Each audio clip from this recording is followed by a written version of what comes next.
ご注意ください。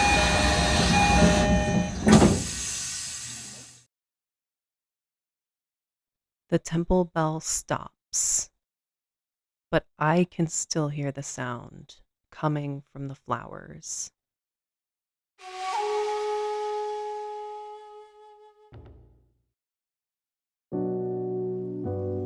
Before ever setting foot in this country, we were drawn to something. Something special. Something deep and profound. A beauty that's hard to explain in words. Like the familiar, quiet dream you remember from the night before, we felt a calling from across the ocean. And upon this feeling, we had to go.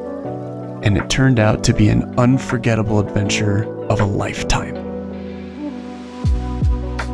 Welcome to Japan. There's something here that feels so familiar, and yet at the same time, it's so foreign. For us, though, this place became more than just a destination. It became not only a memory of our relationship blooming into something more, but it also acted as a mirror, reflecting our own lifestyle and culture back onto ourselves. In this place, we learned to slow down a little. We started to see a beauty in the simplicity and imperfection. We saw an aesthetic of wisdom found in tradition.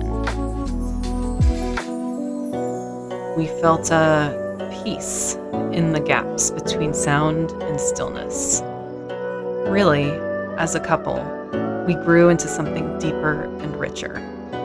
We connected with a culture and place that's hard to imitate anywhere else. Somehow, this place made us better.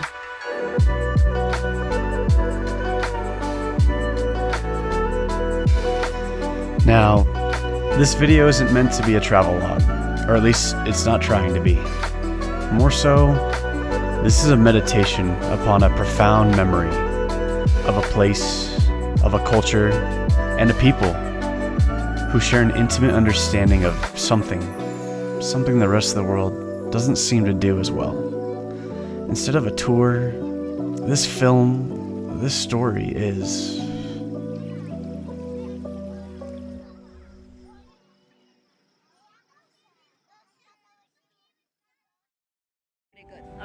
I had met Poem in early 2019, not too long after exiting the military, and I had been to Japan a decade prior to that. Our relationship bloomed so naturally and casually. So we saved up, we decided to take our first trip together to Japan in 2023, and this was her first time. And after being together for about 4 some years, it was in my head that it's about that time to be asking the big question. So I figured, of course, if I'm going to do this anywhere, it has to be in Japan. It's actually kind of interesting. In 2019, I felt I needed to recenter myself, so I decided to take a few tumbling classes again at my old gymnastics center. Josh just so happened to be the coach for those classes, and there was an immediate connection. He was so animated when we met, and his energy was really contagious. It felt super easy to talk and be myself around him. We both shared a love of Asian culture, but it definitely grew over the years that we were together. I still remember the first time I showed him a picture of Nakameguro in Japan. I said, "Babe, we have to go there someday." So he proposed there. So did you have any idea that I was planning to propose to you that day? I had a feeling. I wasn't sure when, but I knew that if you were going to do it, it would be on this trip. Did the proposal go the way that you had it planned? Oh, not at all. I was hoping it would look exactly like this reel of pictures that are sliding right now. Yeah, we were getting kind of shoved around on the bridge, unfortunately. It was a lot more crowded than I thought it was going to be that day. I also got your ring size wrong. I was trying to guess your ring size and didn't want to give any indication that the proposal was coming. I was trying to be Mr. Smooth, Cloak and Dagger. You still pulled it off, though. I'll never forget it, nonetheless. I'll never forget it either. It was a perfect, perfect day.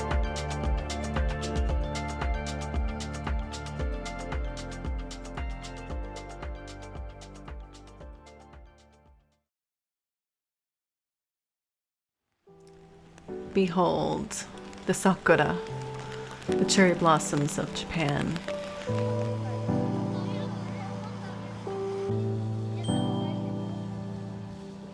For just a few weeks each spring, they'll bloom in a brief explosion of color. Soft, delicate, and most importantly, fleeting. In Japan, they're more than just a flower. They serve both as a national symbol and as a metaphor of true beauty. They act as poetic reminders that beauty does not last forever. This is what makes them so precious.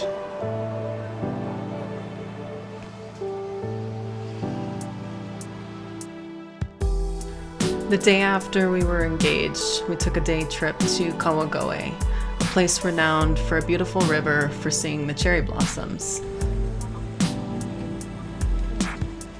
We found ourselves walking beside the river on a rainy afternoon, the branches leaning out over the water, their petals drifting down like snow.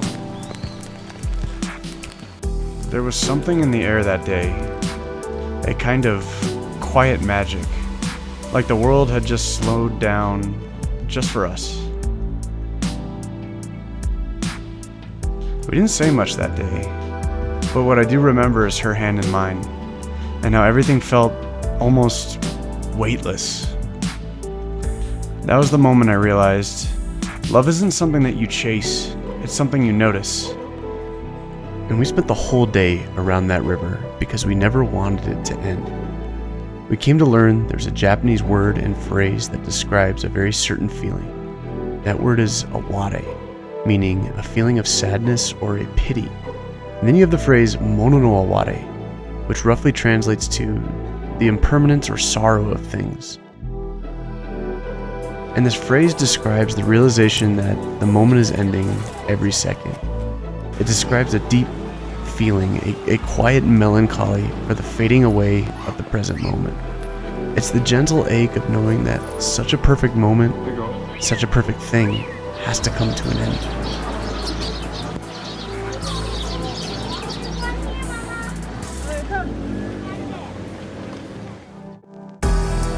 So, every spring, families and friends all across Japan gather beneath the blossoms in a tradition called hanami, literally flower viewing. But it's more than just a picnic. It's more of a ritual of paying attention. It's honoring the fleeting beauty all around and experiencing gratitude together with the people you love.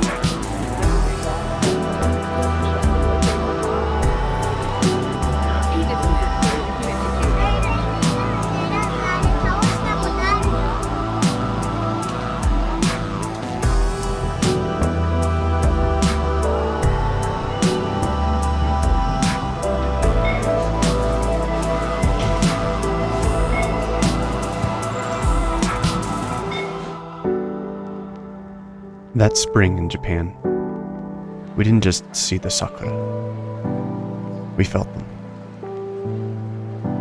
And in their quiet fading, we learned something about our love, how perfect and yet delicate it really can be, and what it truly means to notice someone, especially when they're standing right there, beside you.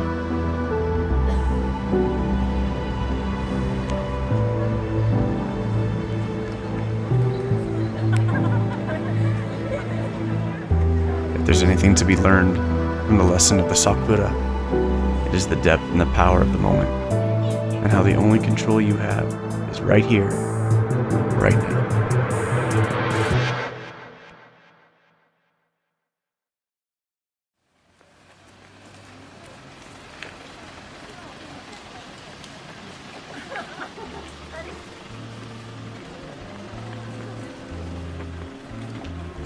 You know, I heard a saying once that goes like this: if you really love somebody, travel with them. And when I first heard that, I was like, yeah, sure, that sounds nice. But after this first trip together, I started to really understand the exact meaning of this phrase. We're going on another adventure.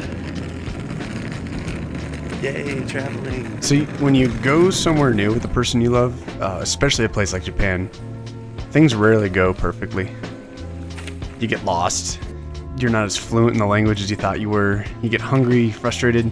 You might even get in little fights, argue a little bit. And you realize even how much you stand out as a foreigner, even when you're trying to blend in. Okay.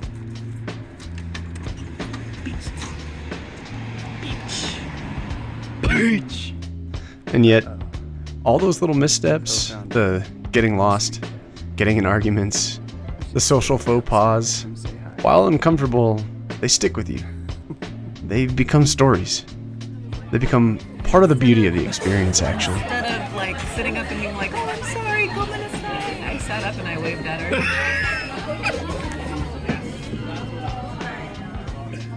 Now, if this video really is a love letter to Japan, then we can't ignore one of the most talked about fascinations by the Western mind. Perhaps you've heard of the terms wabi and sabi. It's often described as the beauty found in the imperfection and the passing of time. And while that is a simple definition, understanding it truly can become a little more nuanced than just that, as the combination of the two words created an aesthetic philosophy.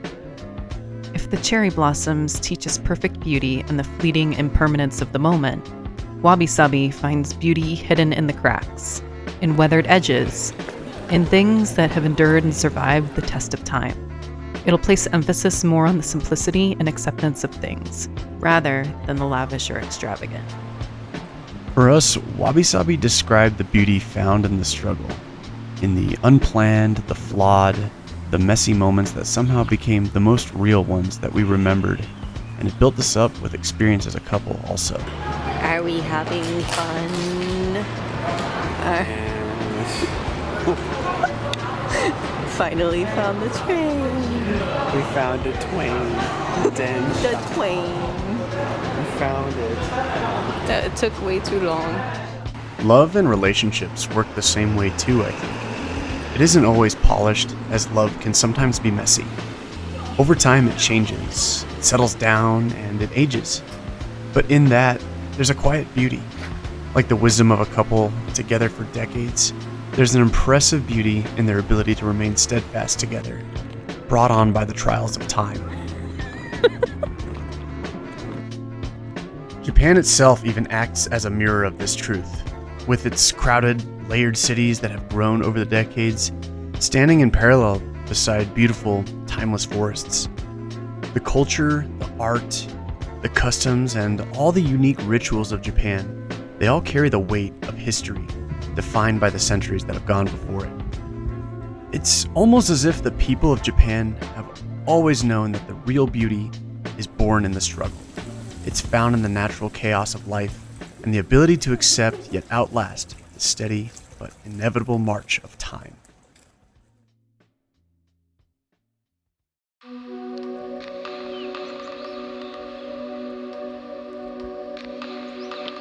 After learning about some of these different Japanese concepts and philosophies, Poe and I found ourselves returning to Japan for a second time. This time, however, we hunted down more unique experiences with the intent to find this feeling again. Finally, these surreal feelings of aesthetics and beauty were starting to develop into a form that we could understand.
horizon sets again on this land of the rising sun.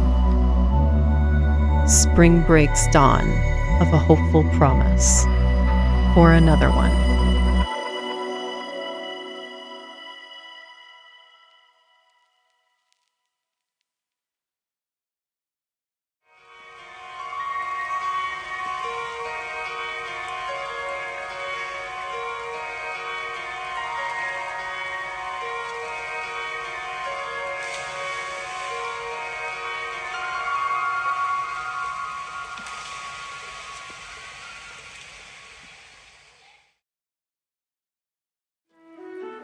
Josh and I have always been lovers of the arts, with Josh being a longtime martial artist and film student, and myself a poet, photographer, and movement artist.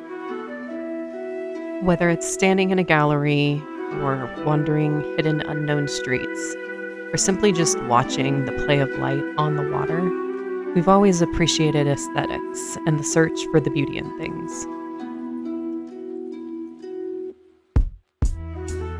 Within our search, new concepts emerged. Zanshin, a heightened state of lingering awareness even after a moment has passed. And Ma, the gap or space between things where silence and stillness are used powerfully and just as meaningfully as form and structure.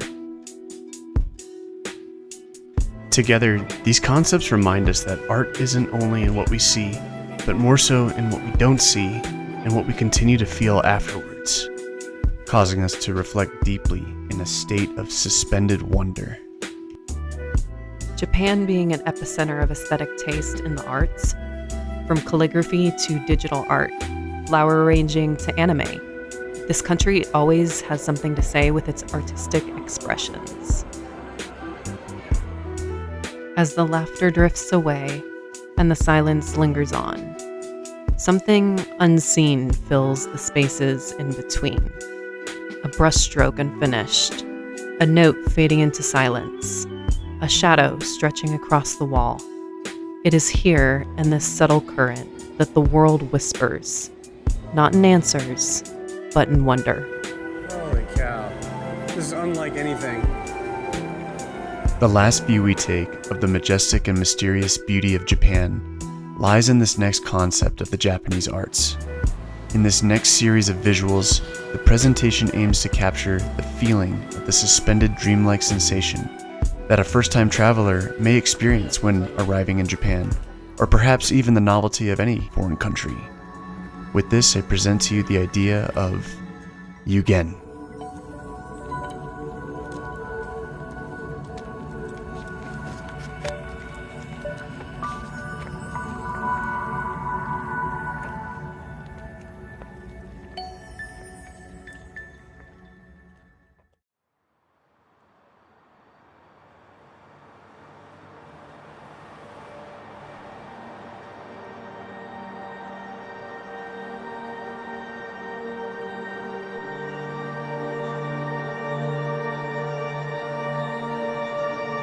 Earlier I was thinking about how I was annoyed, and this is gonna sound strange, but I was really excited about that. And then I was thinking about the other things I've been feeling, and I caught myself feeling proud of that, proud of having my own feelings about the world, like the times I was worried about you, things that hurt me, things I want. And then I had this terrible thought. Are these feelings even real? Or are they just programming? And that idea really hurts. And then I get angry at myself for even having pain. What a sad truth.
The longing is too strong.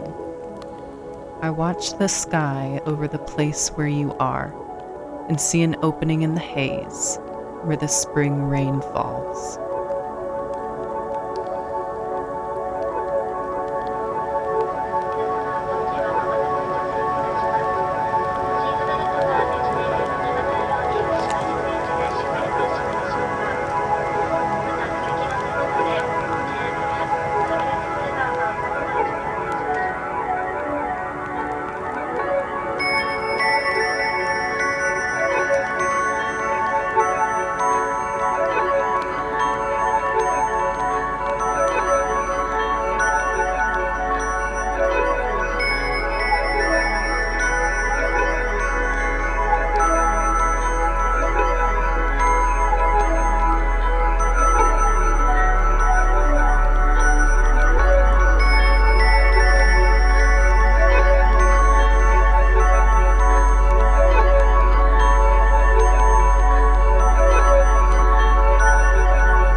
To my dearest love, my anchor of new life and beauty, your presence, like the scent of the fresh spring petals that have bloomed, whose glamour may be temporary, yet breathtakingly present, I adore thee. The radiance you shine lingers permanently, dwelling in both mind and heart. Between the waves of thought and feeling, our love exists. In the quiet cracks of time, I find you, where laughter fades into silence and shadows soften into light. You remain perfectly unfinished, like a poem with its last line unwritten, a pause that says more than sound ever could. In you, I see the beauty of what is incomplete, and I hold it gently as one holds the fragile edge of a blossom. Even in the stillness, we are moving. Even in the distance, we are near. The unseen carries us, as rivers carry reflections too deep for the eye to measure. I have searched through silence and storm, yet it is here, in your gaze, that mystery becomes home. So let us walk where the petals fall, not fearing the wind that scatters them, but treasuring the space they leave behind. For in every ending, we begin again. In every imperfection, we discover the shape of eternity. Even in the quiet fractures of life, the cracks where shadows rest, I find your hand reaching through, turning absence into presence and silence into a song. In that stillness, we are complete. And in the unseen depths, where words cannot follow, our love drifts like lantern light on dark waters, fragile, flickering, yet infinite in reach. A mystery I never wished to solve, only to have lived. Between the waves, Between stillness and movement, between the fleeting and the forever, we are.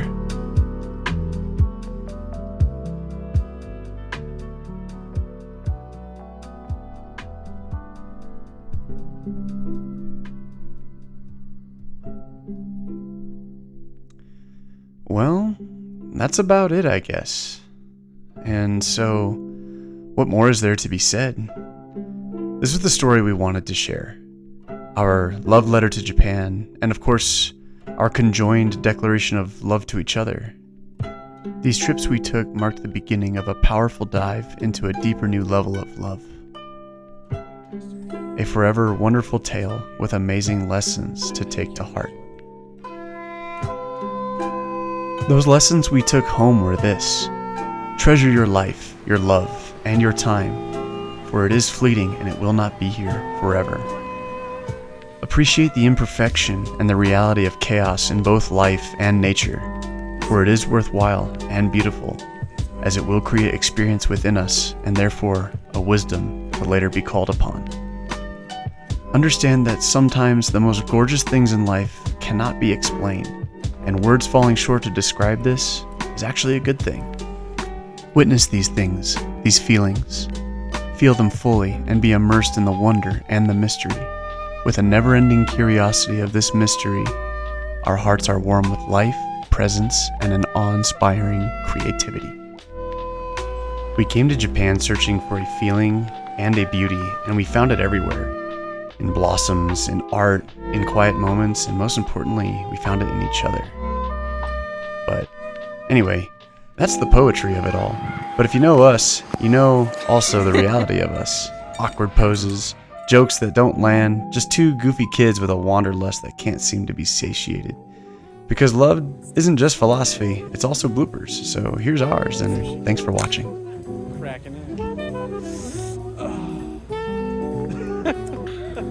天国を追い出された天使が悪魔になるしかない。 Cinnamon mayonnaise and you I got got some beef and soy sauce. This is gonna be fine.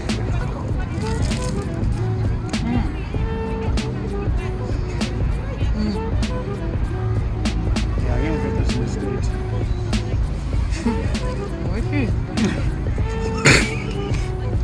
Alright, we're recording. And here's Poe Don't. eating her Niku sandwich.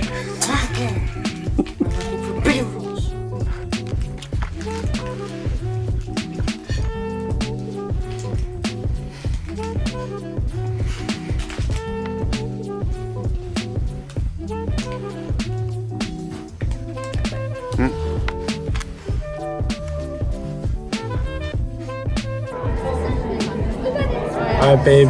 What's that face?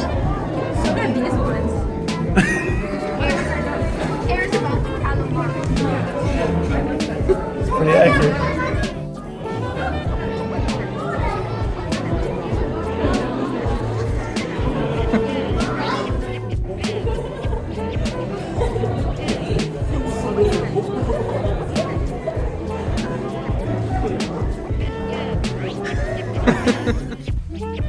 Here's the shot, baby.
And the verdict. Right?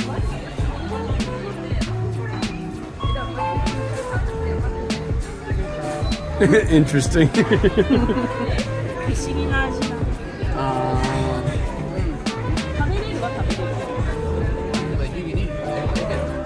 Yeah, there's the aftertaste. Put it down quick. Get the beer. Hurry. Yeah. Got it. Got it.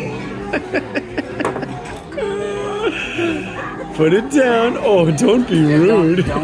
Don't chew anymore. Just swallow it. Just put it down. There you go. Ooh. More beer. Yep, I know that one.